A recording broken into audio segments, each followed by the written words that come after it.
word is supposed. This your guy ICE, and right now you're in tune to the bass guitar performed by my dad, also known as producer Leo Wilson. Now, ladies, I know it's hot in the building, but if you would go ahead and pull up a chair while I kick it to you right quick on what the bass guitar is. On this day, it has been returned to its true form, a sound. So it's not just an instrument, oh no. But listen, that's not all from us today. For me especially, I'm gonna go ahead and spit this hot rap for this track and return to what's also known as brilliant. Fall in love. Oh, I'm sorry. Was I? Did you want that to keep going? No. All right. That was the cutoff point. You caught it at the right time. Caught it at the right time. So you didn't just get into music. You passed this on, like, down the line, generational into the. I sure did. And you know what? I didn't even know. I didn't even know my son was into it like that. I was dealing with Rapture 7 in the group Rapture 7. Been in that group. I was in that group for about 30-something years. And, all my focus was on them, writing songs and getting the concerts ready and, practicing and things like that. And, into the game, recorded our third album and whatnot. I started recording stuff, that I felt, because I was becoming a keyboard player. And I'm like, this is how I started. I really started on the keyboard, after my mother and my sister, but I jumped off into bass guitar and I jumped off into the drums. So, I got this keyboard, and so I'm getting ready to go back into my childhood and resurrect all this keyboard stuff that was in my mind. Mm-hmm. And so, I started producing a lot of stuff with the keyboard. But I wanted to have a little bass guitar thing in there, so that piece of music right there I had recorded. And I started with the bass guitar, a little solo piece that I had learned from Eddie Van Halen. I picked it up from him. We all pick up things from other musicians and try to add them into, what we're trying to do. So I did that, and after that piece of music with the bass guitar, then the keyboard stuff comes in and the drum stuff, and then my son does a brilliant rap over it. And I gave him a piece of music that I had around with me for probably about 5 or 6 years, and he asked me, he said, can I get a piece from the studio? And the first thing I said was, for what?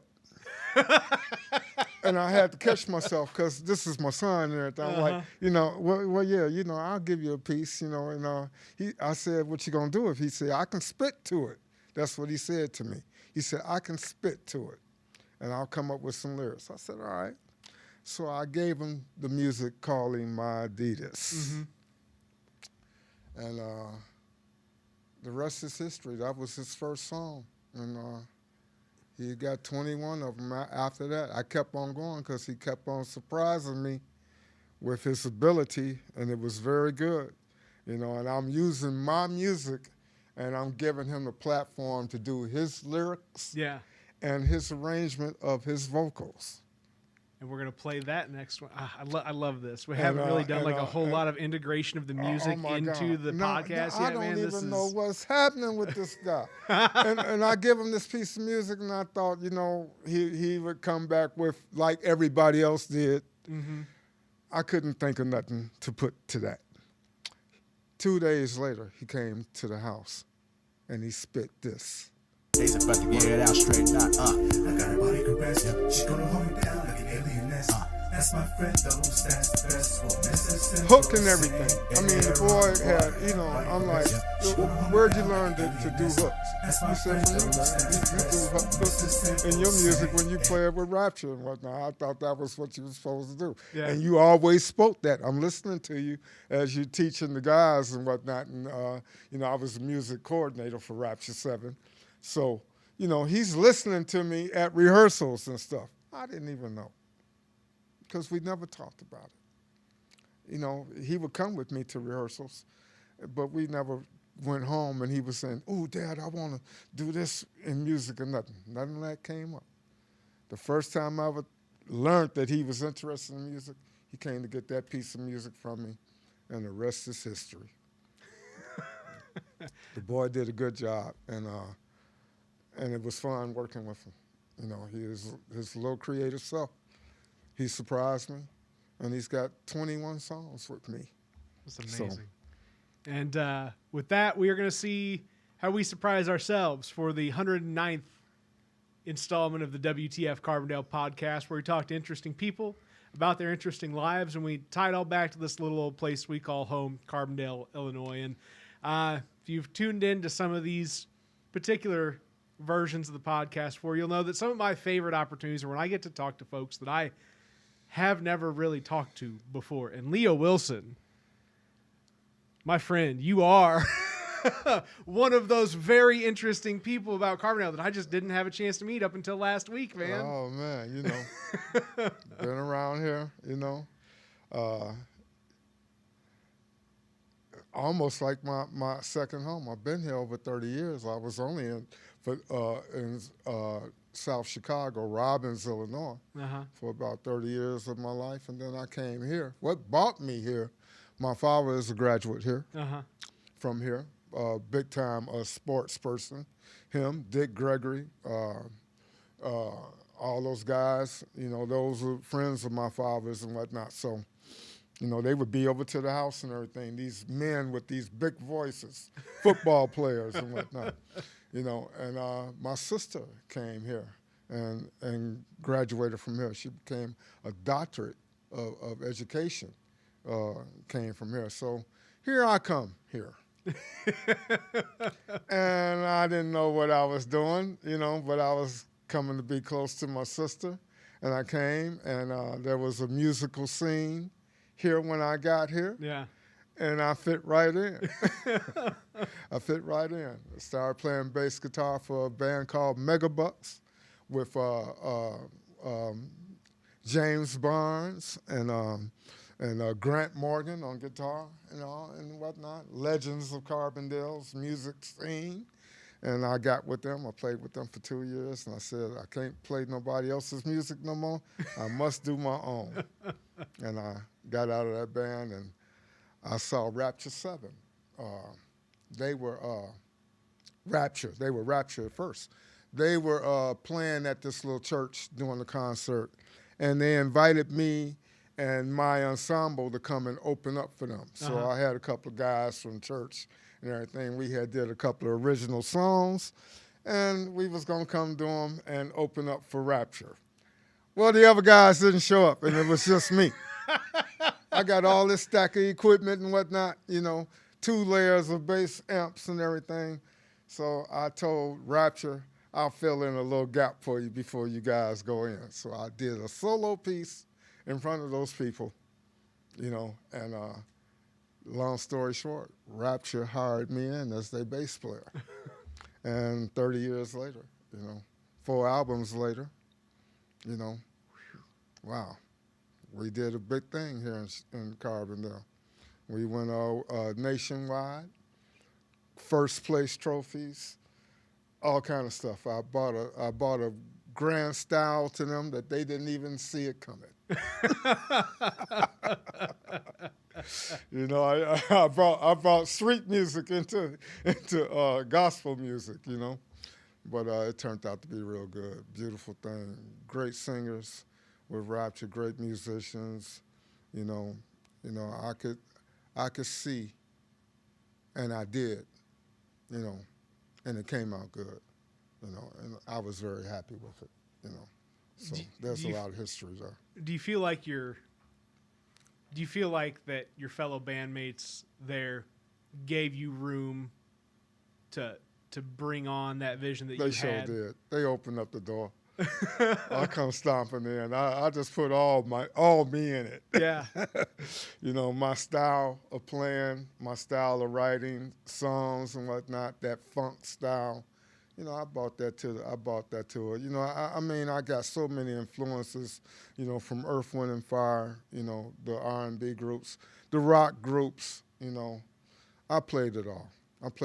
You know, my solo stuff, you know, I was crazy about Jimi Hendrix and stuff. So, you know, I used the bass guitar as a solo instrument. You know, I wasn't the first one, but, you know, it just felt good doing it. After 2 guitars taught me how to play, you know. I just mimicked them. But then I had to back up and play bass. Something know. about Carbondale, though, man, it's a bassist town. Oh, well, you know, like, I definitely shine. They gave me my props. When I first got here, I was able to play with Angus up there at Trace Hombres. We did a solo thing, battle thing. You know, what a night that was. Over 30 years ago. Playing with a guy that had played with Miles Davis, went on to do some great things. Daryl Jones had came down here. He went on to play with the Rolling Stones. You know what? Left me here. I knew those guys. I knew them. I was just as good as them. It's true. But I had a great opportunity after Rapture. I went overseas with a jazz musician. I played with him for 4 months and everything. So I had a good career. Now, in our first conversation, which this is just the second conversation we've ever, but you had talked about playing for like some different like high established folks in different countries around. What was that travel like? The travel was shocking. Leaving here, America, flying overseas and going to a third world country. It was like a bomb went off over there, and to adapt. Here I am, from America, black, going over there. I didn't know anything about the country. The little research that I did on India, that's where it was in India, and it was culture shock. Some of the things that immediately happened. I was like, what? Really? But I adapted fast. Oh, and I got real sick over there. So I'm playing my first gigs probably for the first week and a half, deathly ill with some type of virus, and everything. So I'm puking and for every break and everything, and trying to get well so I can play this man's music, And finally the sickness lifted. I was kicking it with his music, learning his stuff, and I finally adopted right onto it, and he asked me to stay, but I couldn't because I had to get back with Rapture. We were recording our third album and everything, and I had just left for a hot minute so the vocals could do what they had to do, So 4 albums. I mean, that's a heck of a body of work, man. Oh yeah, body of work, body of work. They did good. This is good. Couple of singles. We did a couple of singles. We did a Christmas song. We produced that. I produced that in my studio. We did another piece of music called Blessed Assurance, more of a jazz fusion feel. I wish I would have had a sample of that. It's incredible. I'm bringing jazz fusion to this gospel group. They didn't know what hit them. Yeah. But they jammed on it. You hear me? They did a very good job on it. Proud of it. No kidding. How is the and I've taught you'd asked me if I'd had musicians on the show before. I forgot about had Robbie Stokes on the show. Sure. Right. The just thinking about right how it's more than just play for fun, right? Like there's a point at which you take talent and you turn it into business. Well, first with me, I had to learn my craft. Yeah. Because I couldn't be talking smack and I didn't know what I was doing. Yeah.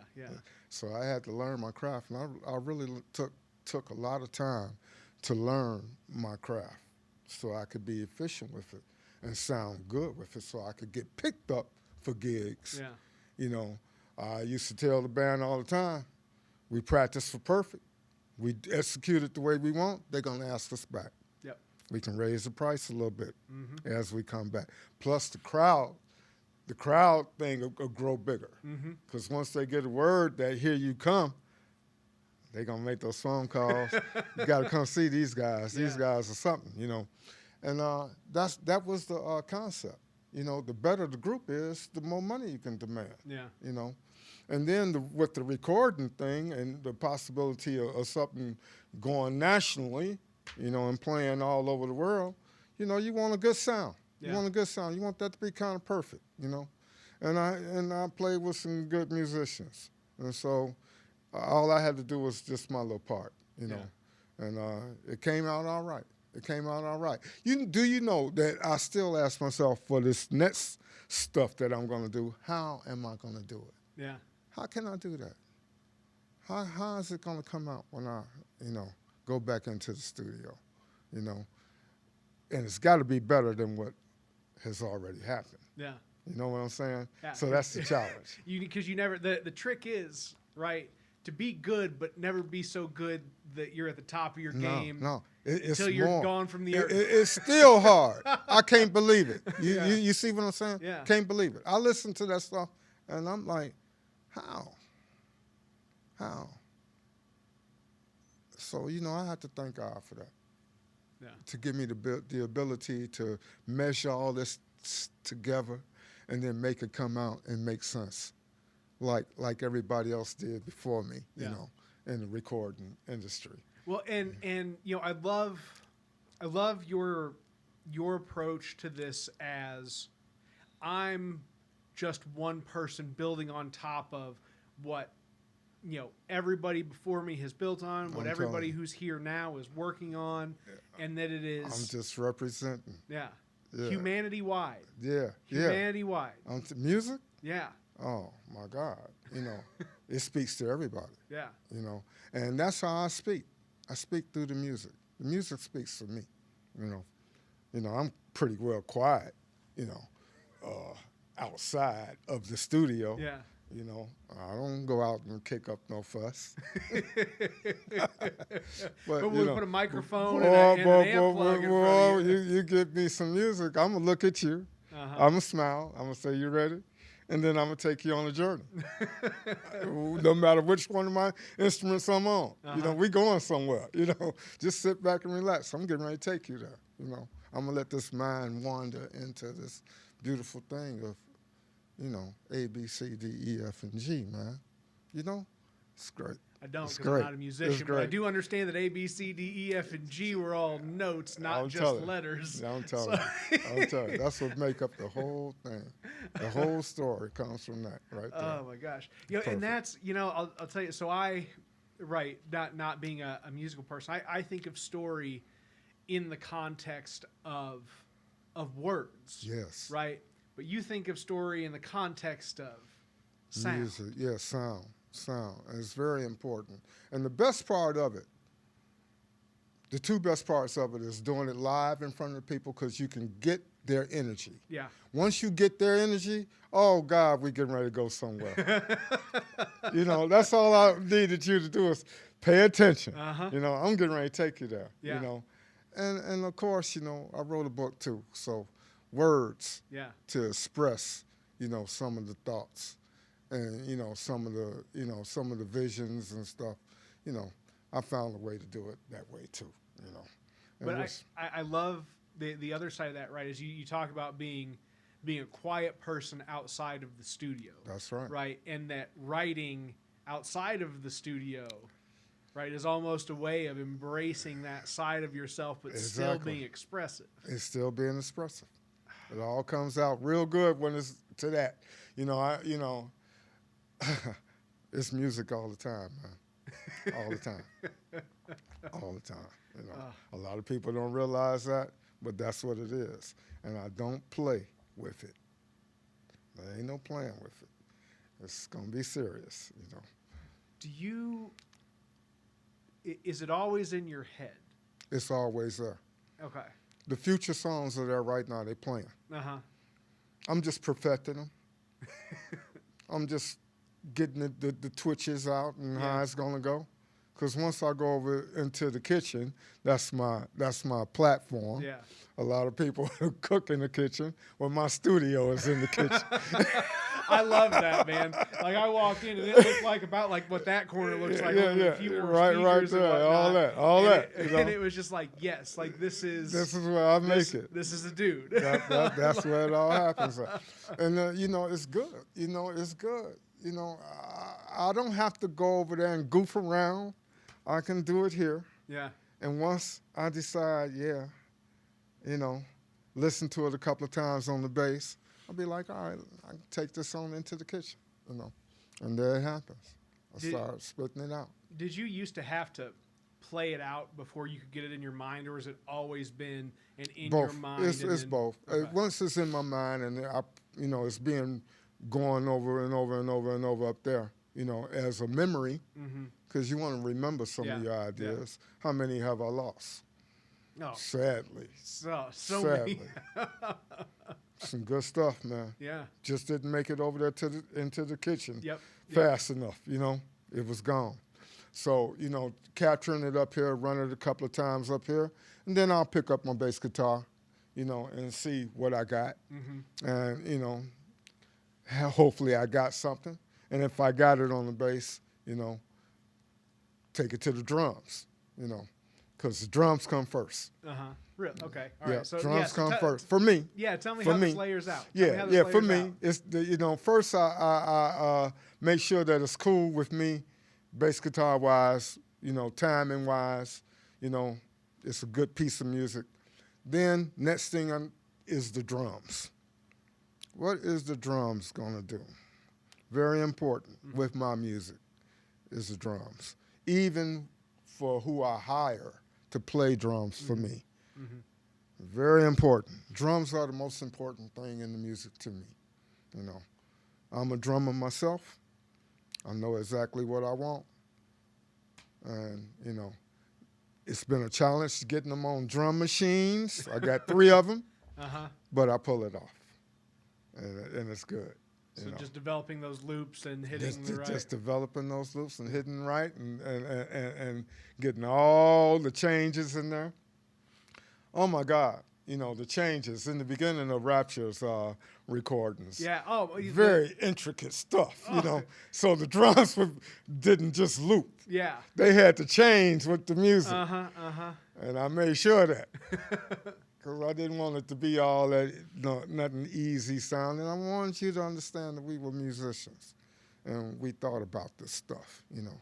We just didn't just turn on a switch and go, you know. Press the button and all of a sudden there's this is a beat all and intricate stuff going on and whatnot. So that's the beautiful part of drum machines. How intricate can you get it to be? Yeah. How close can you get it to be sounding like a human being? Yeah. You know, so it's a good challenge. That's the fun. That's the fun part.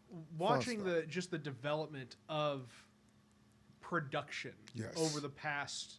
I mean, you've been doing this for 50 years now, 60 years now. Don't let me put an age on you, Leo. I'm sorry. 40 years or something. There you go.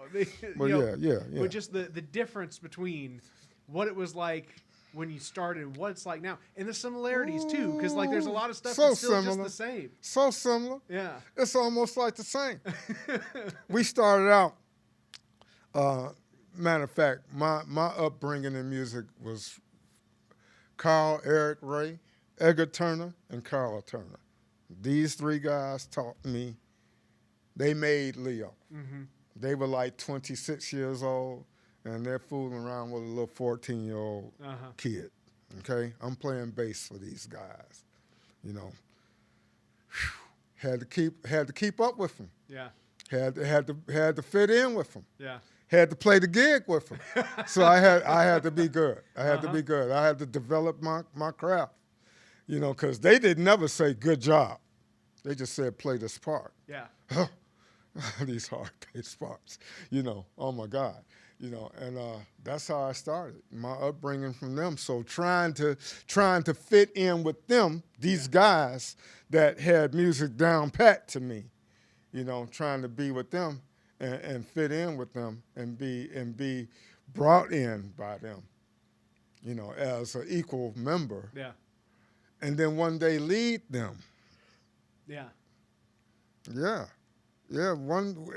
Before we all split up, because I went on to do it, and they all were getting married and everything. I got married too, but I knew music had to be part of my deal. Yeah. You know, but before I left those guys, that group, which was called Black Diamond back in the day, before I left them, you know, I was ready. I was ready to take on the world. I was ready to go meet Michael Jackson. I was going to play bass for Michael Jackson. That's what I thought. I believe that. I could play all the songs. I like, man, all I got to do is meet him. I'm your bass player. Yeah. And anybody else. Well, and then All of them, Yeah. all these artists that I love, I learned how to play all their music. And what was it for you to just have a happenstance to stumble into a studio or stumble into a set or stumble wherever you may find yourself? If I could have, I would have blew it up. And I did, in certain cases. Yeah. Certain things, yeah. It was fun, man. I had a ball doing it. I wouldn't change nothing. Nothing. Yeah. It all is played out perfectly. I did not have to become as famous as Michael. I didn't have to be like Prince. How it happened for me was good enough. Yeah.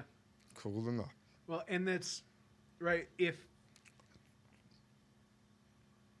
it is one thing to aspire to be a superstar, because it's easy to look at what somebody does on a big stage for millions of people, Yeah. right, and say, man, that would be so cool to do Yeah, that, yeah, right? yeah. But it's a whole different thing to live a life just being able to make it off of the gig. I'm telling you. Right? Get to the next one. Yeah. Get to the next gig, Oh, the journey was incredible, man. It's a lot of memories there, I done forgot so much stuff that has happened, because I'm still pressing on. I'm still in work in progress, Well, it's just like those songs that come in and out, and you wonder, you may wonder years later, oh, is this new piece in my head part of an old piece that I just forgot many years ago? And it happened because they are. Yeah. They come back. They come back. Even if I missed them, Yep. they'll come back. Yep. Because I had to play them one day. I had to have played them. Yeah. So those memories of what I was doing come back, and I'd be like, oh, yeah, this was that thing, and, yeah, let me go ahead and lay this down while I got it, So, it's good, man. I can't explain it. It's good. When you talked about your son just picking up these things by observing you, never being explicitly shared with, No? do you feel like the same thing happened with what you were able to take away from your father and your relationship there? Do you feel like it was similar? Well, me and my dad, we talked about the things that we like. One thing that me and him liked together was sports. Uh-huh. I was into sports. He taught me sports. Yeah. He was a big sports person at SIU. He ran track, played wide receiver for SIU, And then he had a little stint with the Chicago Cardinals in '56. Wow. Before he went off into the Air Force. Uh-huh. So his passion for sports, man, I love him to this day. I was looking at football all day to day, and all yeah, man. when football is on, basketball is on, hockey is on, baseball, I'm engaged. You're there. I know about these things, and they come from the love that my father had of these sports. Him explaining to me what was going on in them. Yeah. Taught me them. Now I didn't share that with Isaac. I didn't share with him music. He just was watching me so close with the band. He was sucking it all in to surprise me with what he did on Call It My Adidas. Because I was blown away. Yeah. I'm telling you.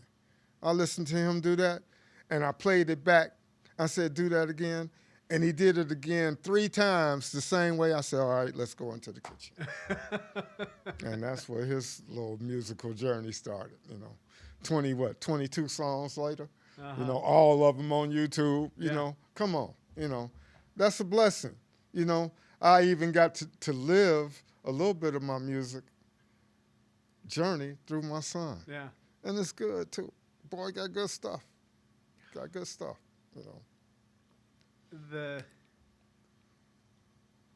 there is a lot of a lot of connection there to know what it is to build a relationship in sports, right? And then understanding the framework of building that relationship, and then that just happening to happen in music.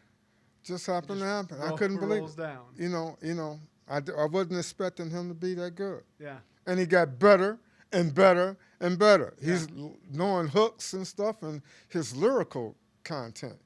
I'm like, boy, wait a minute. You know, I better get on my game a little bit for this next song. Since you coming like that, I had to come, Yeah. you know, with some deeper stuff, you know, and which I did. I kept on upping the ante musically. Every time I present him a piece, I come on with this one, you know. And it's crazy because we would do a post-production meeting because I'm the producer. Yeah. You know, I know what I'm writing. You know, so I would tell him his rhythm of how his rap should go with this music to make it musical. Uh-huh. You know, because a lot of people don't understand that you don't get lucky doing this. You know, there's a method to this madness.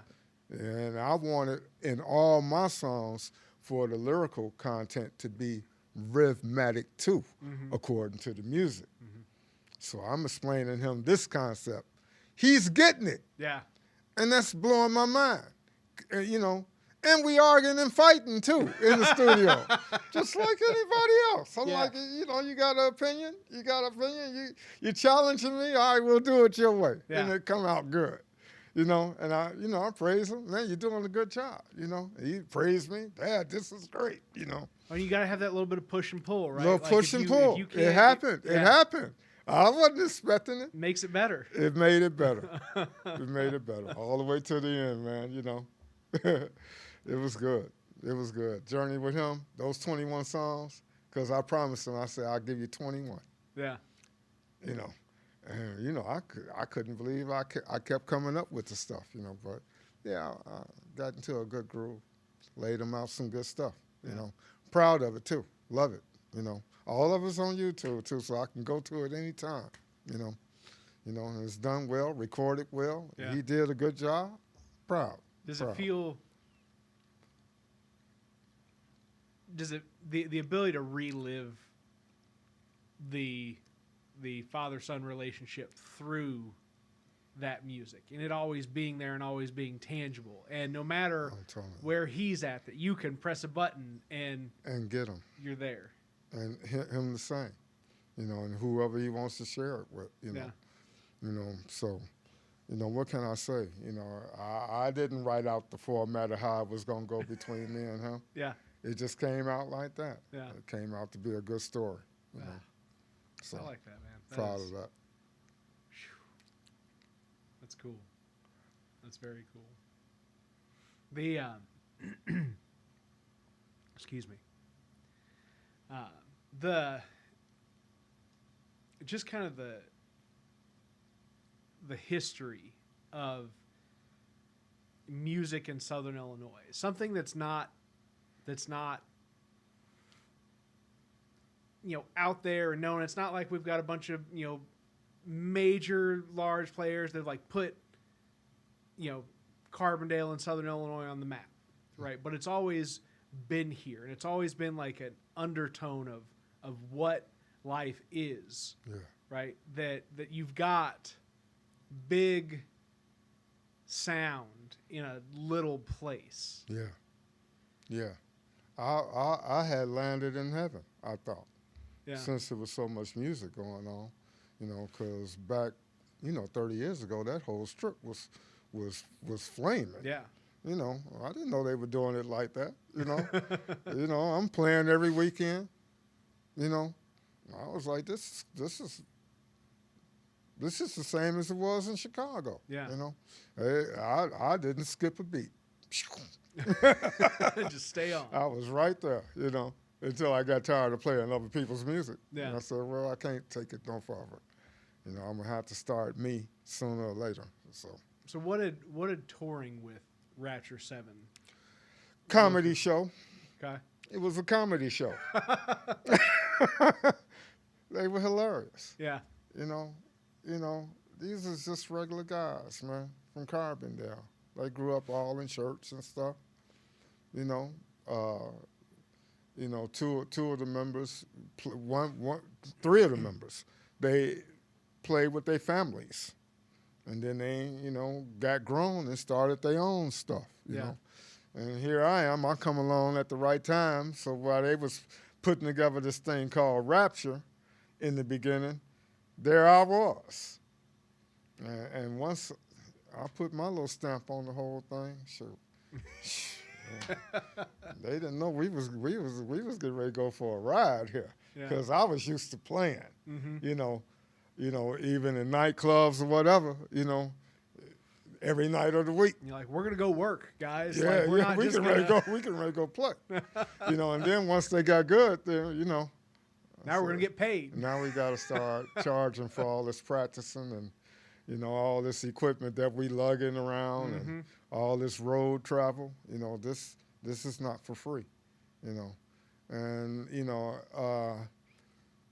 a pride came in with the music that we did with Rapture 7, They were proud of themselves and we did good out there. We did good out there. They ministered very well because it was a ministry, and all that was good, and for me, it was about that music and about the execution. We put on some pretty big, elaborate shows. I had an orchestra. Tell me about the orchestra, man. Yeah. We did the concert. We headlined Chirac Auditorium. I said, oh, wait a minute. What can I do special to be up in there? And I went and found the local orchestra kids, and I gave them their big platform. I went in. I got me about 12 of them. 12, a few violinists, a couple of violas, a couple of celloists, And I taught them one of our songs, the string part. And they got up there, and we blew the people's mind with that. That's cool. Right there at Chirac Auditorium. Great. What a great night that was. We did a video of Keep Your Head to the Sky, and it debuted that night at the concert. Oh, no local band had never did nothing like this. Yeah. We tore it up. Well, and we've got, these resources right here. Oh, right here at our fingertips. The college was my platform. Yeah. I could do everything. I worked for the university. Yeah. So I knew how to maneuver my way through all what it was that had anything to do with music and preparation and studios and stuff. They recorded the concert. The SIU recording people. Yeah. They recorded for, straight up with the truck and everything outside, So we getting sitting in front of the truck. Yeah, it was amazing. No local group had ever did that. Yeah. But we were a nationally known group. Yeah. But we just brought our success home that night, and we did it to the max. I made sure that everything got captured. Yeah. All of it. Well, and that I think is for me. Like that's what I'm trying to find in this just mix of whatever Carbondale is next, right? Like we're in that like point of we're not what we were, but we're not what we're going to be yet. Sure. We're like right in the middle of that. Sure. And to hear this story, right, is inspiring to think of, okay, well what does it take to make professional talent, distributable talent, right, grow and develop in Carbondale, and then do things like this, right? Yeah. Go everywhere and be big and get bigger, but then come home and do a little bit for the people here. Yeah. Show what you've done. Yeah. And that's what I wanted to do with the Chirac concert. Yeah. I wanted to show everybody what we've been up to. Yeah. While y'all sitting here talking about where y'all been and everything. We've been working. That's where we've been. This is it, y'all. Yeah. And we present. I think Carbondale was pretty proud that night. Yeah. It was a big crowd that night. Yeah. And boom, concert. Wow, Rapture 7. It was huge.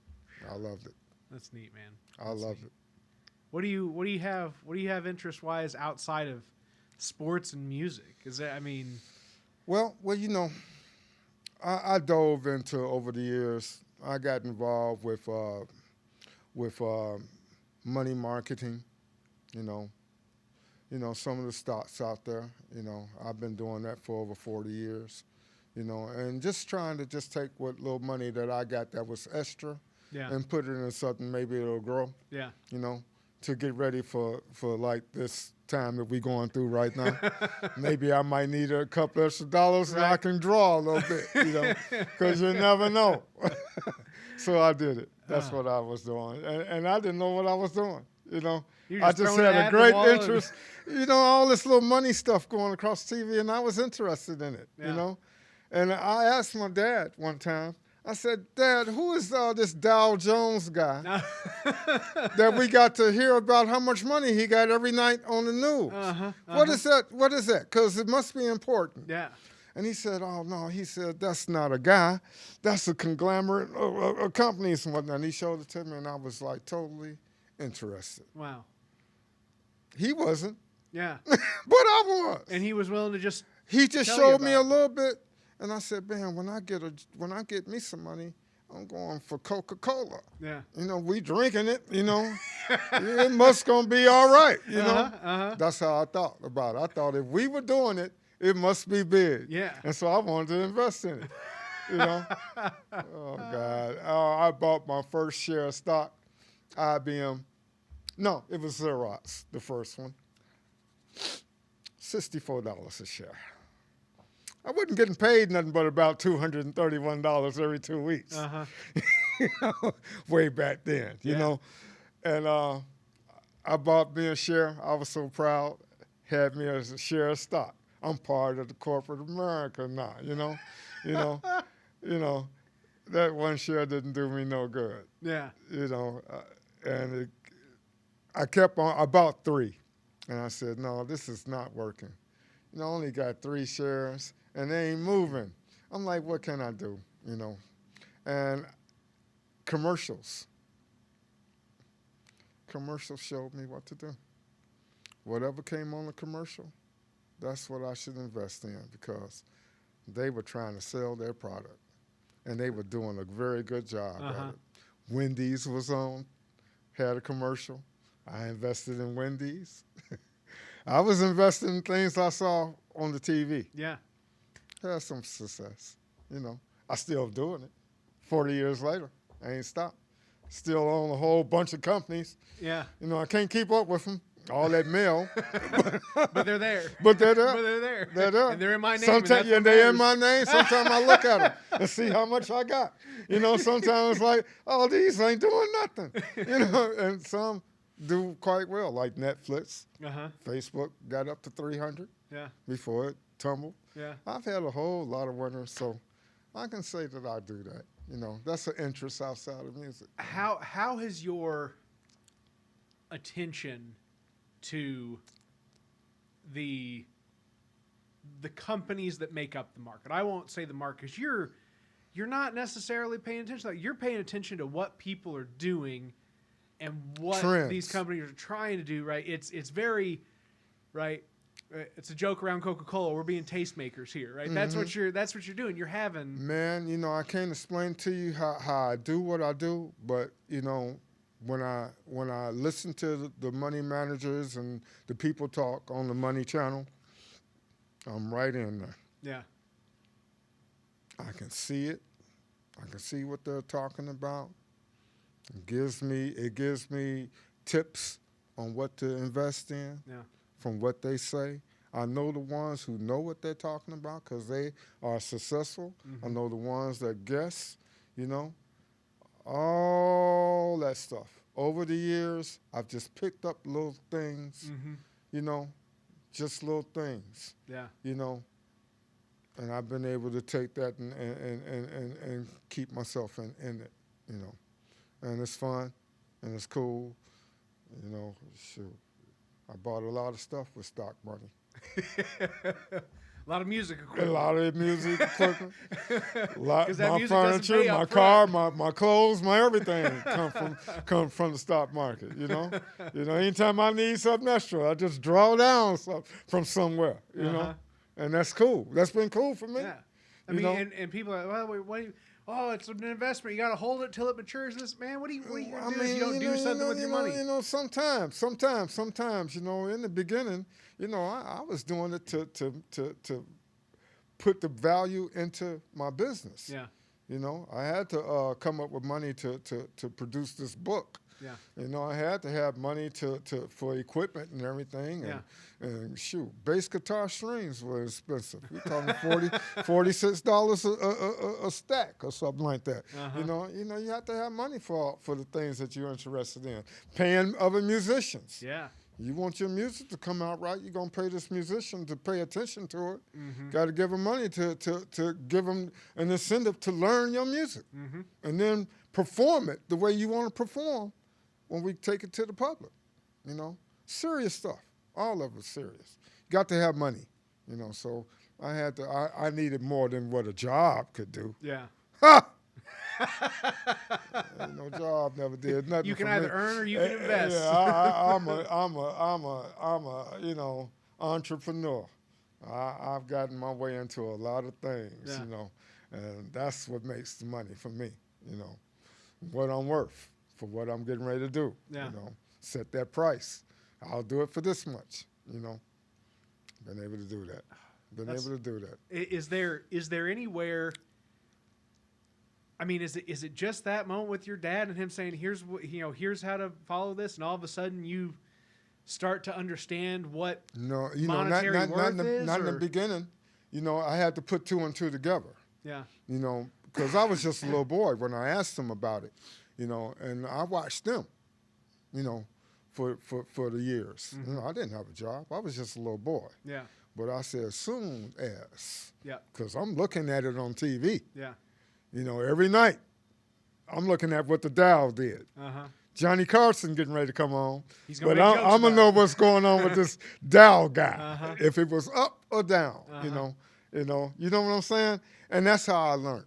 And it's just little trinklets, because I'm a little boy. I'm out here playing. I'm learning how to play basketball. I'm dealing with the neighborhood and whatnot and all that. All these other things. But I was able to spend time with music, learning how to play bass guitar. I'm 14 years old now, and now I got gigs. My mama need to know where I'm going. Yeah. And stuff. On a Friday night, and what time I'm gonna be back? Because I'm going out the house with this instrument that they bought me for Christmas, and they like, "Where you going?" Well, I'm going to play. I'm going to play at the certain place. And there it was, man. How did you get the leeway, the bandwidth that you needed as a kid from your parents to get to the points that you have gotten to as an adult? Right? They gave you the trust and the courage and all those other things, the confidence to go. Yeah. Because I was bringing a big story to them. Yeah. And they had to trust me to do it. I thought about that. Yeah. How my mother would give me the leeway to do what I needed to do, while we were coming up on the south side of Chicago. Yeah. And she trusted me. She had to have trust in me, because, the streets could be very dangerous, and that's where I was learning to do a lot of things that, had to go outside the house to go down the street to go rehearse. Yep. That's a block and a half away.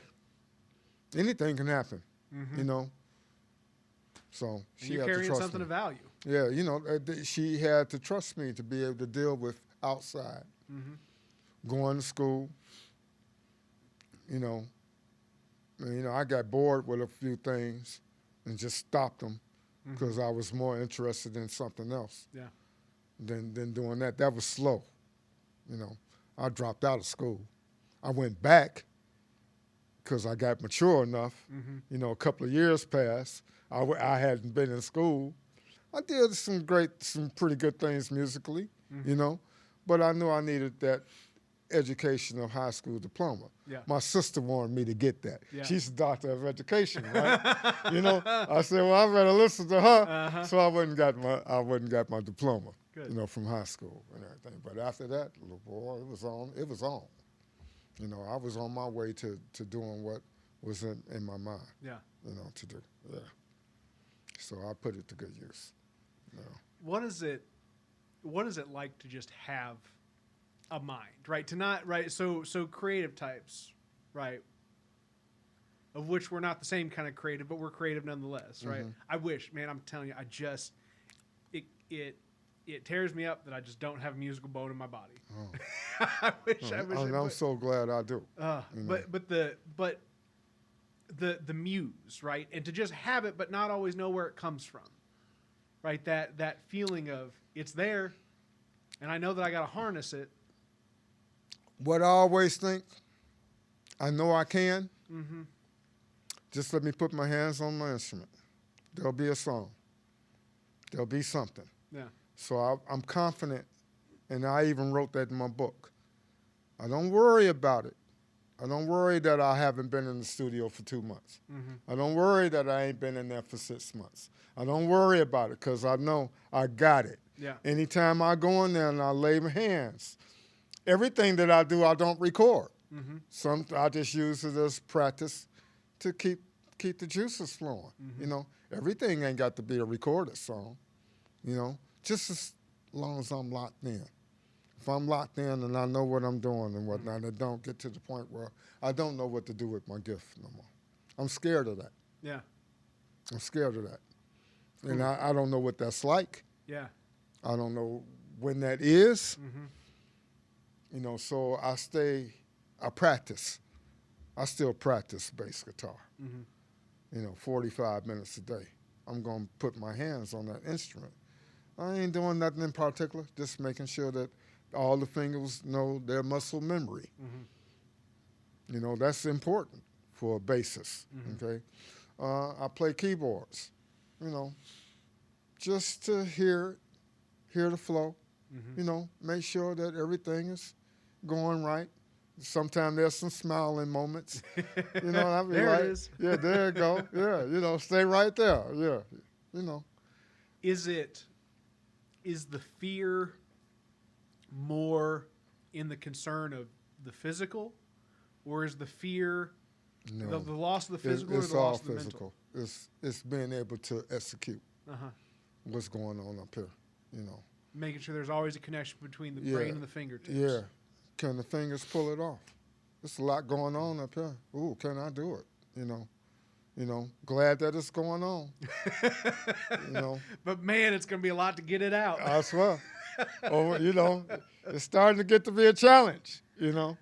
You know, you got arthritis and whatnot coming into the game. You be like, wow. Are you starting to experience that? Oh, yeah. Ah, Oh, yeah. That's why I practice. yeah. That's how come I keep the hands with the muscle memory, what I was talking about. Because if you lose that, man, you got to reteach yourself. Yeah. And that's not a fun thing to do. What has it been like? I mean, have you talked to doctors and other folks about this and gotten this, or has it just kind of been an onset over time? And Well, you know, my doctors have seen my hands, you know, and this condition, you know, it's out there, yeah, you know. And I'm 65 years old now, so I ain't really too worried about it. yeah, You know, I can still play.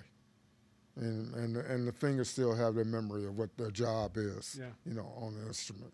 You know, so I'm still having fun with it, you know. I was playing before I came here to see you. And I was like, wow, I might need to record that piece. It was something great, you know. It's always something great, Yeah. you know. And I was thinking, man, maybe I might do something with this, you know. I chalked it up. Well, and I keep trying to figure out we've done 18 different things with this studio layout in the year that we've been in here. And I keep trying to figure, okay, well, am I finally at the point where I'm gonna start getting musicians in here and recording stuff and doing things? I think I'm finally getting to that point. Yeah.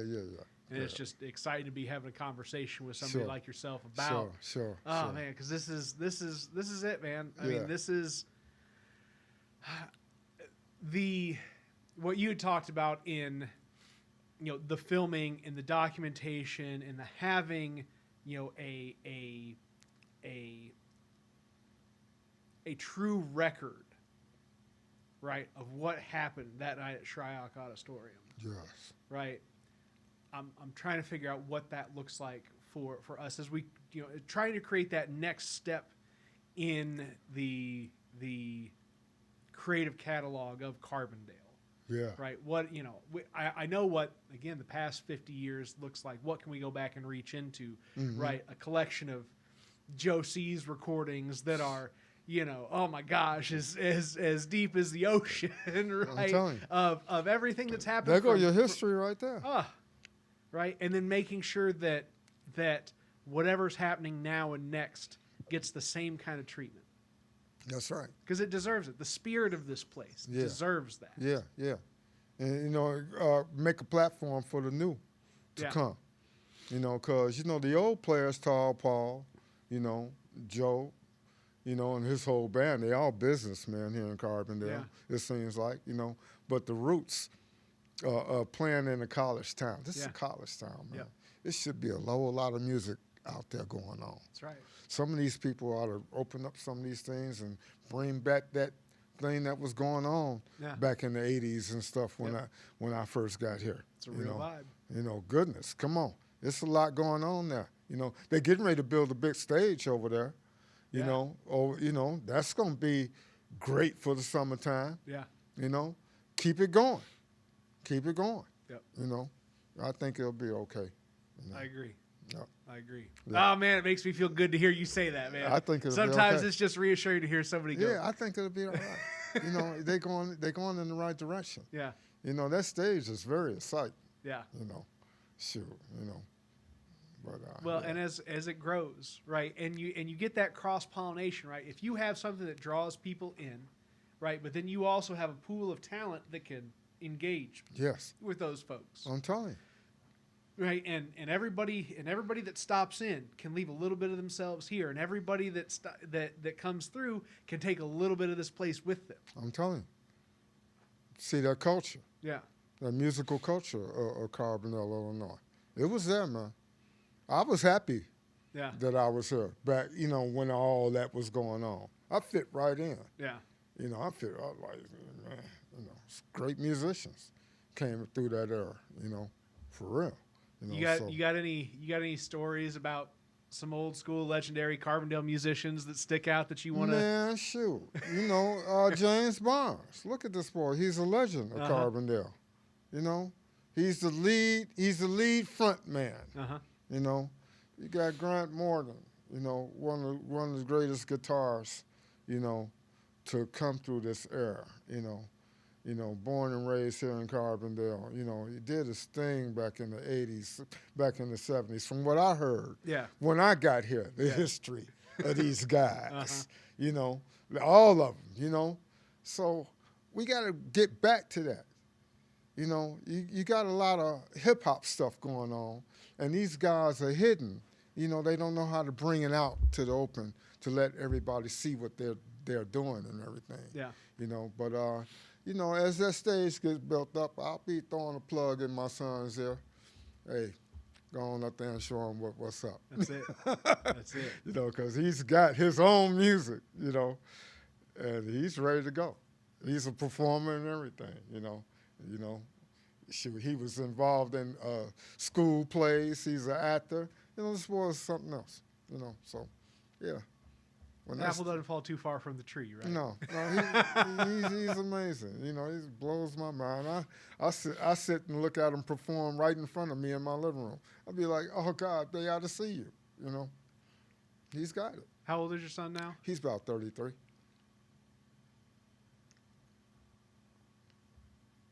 And he would have graduated Carbondale High School? Carterville.